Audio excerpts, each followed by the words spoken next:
अस्सलामुअलैकुम AFC students. तो मैं आज आपको बताऊंगा कि आपने एएफसी का जो कि मुश्किल तरीन सब्जेक्ट है क्वांटिटेटिव मेथड, जिसको क्यूएम भी कहते हैं, उसको पास करने के तरीके बताऊंगा जिससे आप उसको इजीली पास कर सकते हो। जिन जिन स्टूडेंट्स को क्यूएम की जो बुक है उसके जो क्वेश्चंस वगैरह हैं वो मुश्किल लगते हैं, तो मैं आपसे आज कुछ टिप्स शेयर करने लगा हूँ। आप को फुल वीडियो देखना होगी, कोशिश करें कि पूरी वीडियो देखें ताकि आपको अच्छे से समझ आ जाए कि हमने क्या करना है और क्या नहीं करना। तो चलिए स्टार्ट करते हैं। Guide to pass quantitative methods for AFC CA students. तो क्वांटिटेटिव मेथड्स एएफसी सीए, तो नेचर क्या है इस बुक की? नेचर क्या है? नेचर है लर्निंग, मतलब सीखना है हमने। जो हमें हमारे प्रोफेसर्स वगैरह करवाते हैं उससे हमें सीखना है, फिर हमने खुद उसे करके देखना है। क्यूएम में ज़्यादा जिस चीज़ की ज़रूरत होती है वो होती है प्रैक्टिस। आप जितनी ज़्यादा प्रैक्टिस करेंगे आपके ये बुक पास करने के चांसेस उतने ही ज़्यादा होंगे। तो इसके कुछ पार्ट्स हैं। तो parts, there are two parts in the quantitative method. अब क्वांटिटेटिव मेथड में दो पार्ट्स होते हैं। पहला पार्ट्स होता है बेसिक मैथमेटिक्स का होता है, दूसरा होता है स्टैटिस्टिक्स का। तो वेटेज अब इन दोनों पार्ट्स की कितनी है? Both parts carry equal weightage in the exam concerning numbers. जो दोनों पार्ट्स हैं उनकी इक्वल वेटेज होती है। जैसा कि आप जानते हैं जो क्वांटिटेटिव मेथड्स का पेपर होता है वो 100 नंबर का होता है और 50 इसमें पासिंग मार्क्स हैं। तो 50 मार्क्स जो होंगे वो बेसिक मैथमेटिक्स से होंगे और 50 मार्क्स जो होंगे वो स्टैटिस्टिक्स के होंगे। अब मैं इसकी ग्रिड्स आपसे शेयर करता हूँ कि मैथमेटिक्स में कौन से पोर्शन अहम है और स्टैटिस्टिक्स में कौन से पोर्शन अहम है। तो मैथ में जो बेसिक मैथमेटिक्स है जो कि आपके चैप्टर नंबर 1 2 3 4 हैं, उसकी जो परसेंटेज वो है 10% वेटेज है उसकी। ये मैं आपको up to date ICAP की वेटेज बता रहा हूँ। जो आई कैप जिस तरह से क्वेश्चन पूछता है ये बिल्कुल सेम एज़ दैट वही परसेंटेज है। तो नेक्स्ट जो है फाइनेंशियल मैथमेटिक्स, जो कि बहुत ही ज़्यादा इम्पोर्टेंट टॉपिक है मैथमेटिक्स में। चैप्टर नंबर 5 एंड 6 है, जिसे हम फाइनेंस या कंपाउंडिंग, डिस्काउंटिंग वगैरह भी कहते हैं। इससे 15 से 20 नंबर का पेपर हमारा आता है, लाजमी आता है। हर बच्चे का पेपर अलग होगा, तो हर बच्चे के पेपर में तकरीबन 15 से 20 नंबर के जो क्वेश्चन होंगे वो इसी चैप्टर से ही आते हैं। नेक्स्ट है जी कैलकस, जिसे हम कहते हैं डेरिवेटिव्स वगैरह, मैक्सिमा, मिनिमा या पॉइंट ऑफ इन्फ्लेक्शन आप फाइंड करते हैं, टोटल कॉस्ट, एवरेज कॉस्ट वगैरह। उसका जो वेटेज है वो है 10% वेटेज उसमें से आती है जी। तकरीबन 10 नंबर का पेपर आता है। तो नेक्स्ट जो हमारा पोर्शन है वो है मैट्रिसेस एंड डिटर्मिनेंट्स। ये सारा चैप्टर कैलकुलेटर पे ही हो जाता है, जिसे हम आम ज़ुबान में कालब वगैरह कहते हैं। ये डिटर्मिनेंट आपने निकालना होता है। इसका भी जो एग्ज़ाम क्राइटेरिया है वो 10%, मतलब 10 नंबर का पेपर इससे भी आता है। तो नेक्स्ट पोर्शन है स्टैटिस्टिक्स में जो स्टैटिस्टिक्स मेथड्स है, जो चैप्टर नंबर 11 और 12 है, बहुत ही ज़्यादा इंपॉर्टेंट चैप्टर्स हैं, जिसमें हम मीन, मीडियन, मोड वगैरह के अबाउट पढ़ते हैं। स्टैंडर्ड डेविएशन निकालना या arithmetic mean, geometric mean, weightage mean, जो कुछ भी है वटेवर इस चैप्टर में, और ग्राफ्स वगैरह जो हम बनाते हैं।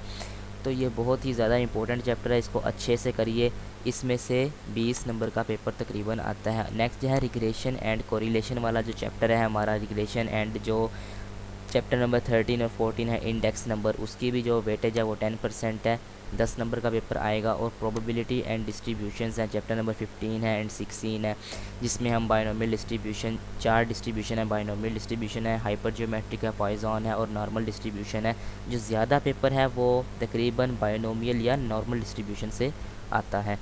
तो नेक्स्ट हमारे पास है सैम्पलिंग। अब बहुत से प्रोफेसर्स या सीनियर स्टूडेंट्स हैं वो कहते हैं सैम्पलिंग का पोर्शन बहुत ज़्यादा मुश्किल होता है, अगर आप इसे छोड़ भी दें तो कोई फ़र्क नहीं पड़ता, मतलब अगर आप इसको स्किप भी कर देंगे तो फिर भी आपका पेपर क्लियर हो जाएगा। तो इससे भी 10%, 5 to 10 नंबर का पेपर भी इससे आ जाता है। तो नेक्स्ट है structure of A paper. Paper का स्ट्रक्चर कैसा होता है? 3 टाइप्स के क्वेश्चन पूछे जाते हैं, जिनमें जो पहली जो कैटेगरी है उसमें है 50 क्वेश्चंस कंटेनिंग 1 मार्क ईच। जो 50 क्वेश्चन, तकरीबन 70 क्वेश्चन पूछे जाते हैं, चेंज भी हो सकते हैं, लेकिन जो मैक्सिमम होते हैं वो 70 क्वेश्चन पूछे जाते हैं, यानी 70 क्वेश्चन आएंगे। 50 क्वेश्चन ऐसे होंगे जो 1 नंबर के होंगे, 10 क्वेश्चन जो होंगे वो 2 नंबर के होंगे, और जो नेक्स्ट 10 होंगे वो 3 नंबर के क्वेश्चन होंगे। तो आपने कोशिश करनी है सबसे पहले जो हमारे जो क्वेश्चन 3 मार्क्स के हैं, मतलब 3 मार्क्स आपने सिक्योर करने हैं, पहले इनको करें, फिर 2 मार्क्स को करें, फिर आएँ आप 1 मार्क्स की तरफ। नेक्स्ट है यूज़ ऑफ कैलकुलेटर। आपने कैलकुलेटर का यूज़ कैसे करना है। Smart use of the calculator is needed in the exam. आपने प्रैक्टिकल हैंड से जो क्वेश्चन सॉल्व करने हैं उन पे ज़्यादा तरजीह नहीं देनी, ज़्यादा तरजीह आपने कैलकुलेटर का इस्तेमाल सीखना है, क्योंकि ये स्मार्ट यूज़ होता है, इस टाइम कंज्यूमिंग होता है, टाइम बहुत ही कम लेता है। लेकिन अगर आप एक एक क्वेश्चन अपने हाथ से सॉल्व करेंगे तो वो बहुत ज़्यादा टाइम लेगा। 3 घंटे होते हैं, 3 घंटे में 70 क्वेश्चन करने होते हैं। तो because most of the complex question can be easily solved by using a calculator, for example financial mathematics, आप कंपाउंडिंग डिस्काउंटिंग वगैरह को कैलकुलेटर पे ही सब कर सकते हो। उसको मतलब कहीं पे भी नोट करके प्रैक्टिकल उसका करने की ज़रूरत नहीं है। और मैट्रिसेस मैं आपसे पहले भी बता चुका हूँ, ये सारे का सारा आप कैलकुलेटर पे कर सकते हो। अगर आपको मतलब समझ नहीं आ रही कैसे करना है तो मैं AFC स्टूडेंट्स के लिए एक वीडियो भी शेयर कर दूंगा कि कैसे आपने यूट्यूब ट्यूटोरियल में बना के दूंगा कि आप कैसे कैलकुलेटर का इस्तेमाल कर सकते हो। तो अगर आपको नहीं आता तो आप मुझे कमेंट सेशन में बताएं, मैं आपको वीडियो अपलोड कर दूंगा। जो कैलकुलेटर यूज़ होता है उसका नाम है FX991EX प्लस, इसका नाम है। यही कैलकुलेटर आमतौर पर यूज़ होता है। लेकिन आप ICAP की जो साइट्स हैं वहाँ पे जाके भी डिफरेंट कैलकुलेटर्स देख सकते हैं जो आप यूज़ कर सकते हो। लेकिन ये जो ये है कैलकुलेटर, ये सबसे बेस्ट है। नेक्स्ट जो हमारा कैटेगरी आती है वो है अप्रोच इन एग्ज़ाम्स। अब एग्ज़ाम्स में अप्रोच आपने कैसे करनी है, आपने क्वेश्चंस वगैरह कैसे सॉल्व करने हैं, तो इसको अच्छे से सुनिएगा एंड देखें। जो पहले इसमें फर्स्ट पॉइंट आता है वो है firstly attempt those question that you can easily solve. पहले वो क्वेश्चन अटैम्प्ट करें जिनको आप आसानी से सॉल्व कर सकते हो। And don't stuck in any question, और किसी भी क्वेश्चन में ना रुकें ज़्यादा देर, मतलब उसमें इतना ज़्यादा उसके अबाउट मत सोचें। नहीं आता तो छोड़ दें। जो सेकंड आपका पॉइंट है, if you find any question difficult, अगर आपको कोई भी क्वेश्चन डिफ़िकल्ट लगता है तो उसको फ्लैग कर दें और अपने जो नेक्स्ट इजी क्वेश्चंस हैं आपके उनको सॉल्व करना शुरू कर दें। जब आप इजी क्वेश्चन सॉल्व कर लेंगे फिर बाद में आके जो आपने क्वेश्चंस वगैरह फ्लैग किए हुए हैं उन्हें आके सॉल्व करें। नेक्स्ट है do not leave any question unanswered. ये बहुत ही इंपॉर्टेंट पॉइंट है। कोई भी क्वेश्चन आपने नहीं छोड़ना। मतलब आपने पहले जो 2.5 घंटे हैं, 2-2.5 घंटे क्वेश्चन सॉल्व करने हैं। जो आपके पास एंड वाले 15 से 20 मिनट हैं उनमें आपके जो क्वेश्चंस आपको नहीं आते, बिल्कुल भी नहीं आते, तुक्कलाइजेशन जिसे कहते हैं, आपने तुक्के लगाने हैं। क्योंकि तुक्का लगाने की जो प्रोबेबिलिटी है मतलब 25% प्रोबेबिलिटी होती है कि आपका क्वेश्चन सॉल्व हो जाएगा और वो जवाब भी सही होगा। तो नेक्स्ट फोर्थ पॉइंट है यूज़ द एलिमिनेशन मेथड। ये बहुत ही अच्छी चीज़ है, एलिमिनेशन मेथड यूज़ करें। जैसे अब आपने एक क्वेश्चंस आपके पास है, उसका ऑप्शन नंबर ए है, आप देखें कि ये नहीं बनता, उसको एक साइड पे कर दें। फिर आप सेकंड देखें, वो भी अगर नहीं बनता, दोनों को साइड पे रखें। फिर रह जाएंगे 2 ऑप्शंस आपके पास, क्योंकि 4 ऑप्शंस होते हैं।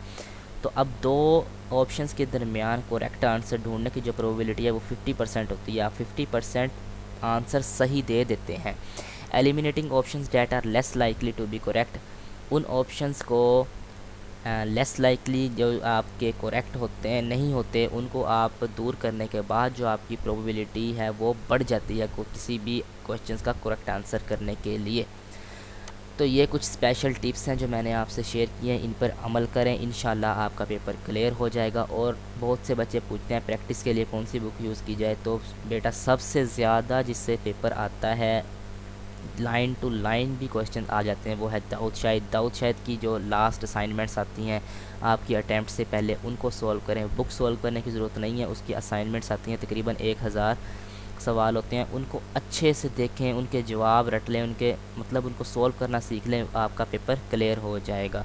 इसके अलावा और भी काफ़ी बुक्स हैं, पैक की बुक्स हैं या वहीद पब्लिकेशंस हैं, वो भी कर लें, लेकिन ज़्यादा ज़रूरत नहीं है। सबसे ज़्यादा ज़रूरत उसकी है दाऊद शाहिद की लास्ट असाइनमेंट जो होती है, उसको अच्छे से सॉल्व करें, इंशाल्लाह आपका पेपर क्लियर हो जाएगा। तो जो आपको अगर आपको वीडियो ट्यूटोरियल चाहिए कैलकुलेटर कैसे यूज़ करना है तो मुझे कमेंट में बताएं। और जिन स्टूडेंट्स ने चैनल सब्सक्राइब नहीं किया है वो जल्दी से सब्सक्राइब कर लें, ताकि मैं आपको हर बुक्स की टिप्स वगैरह देता रहूं कि कैसे आपने पेपर क्लियर करना है। तब तक अपना ख्याल रखें। शुक्रिया, अल्लाह हाफिज़।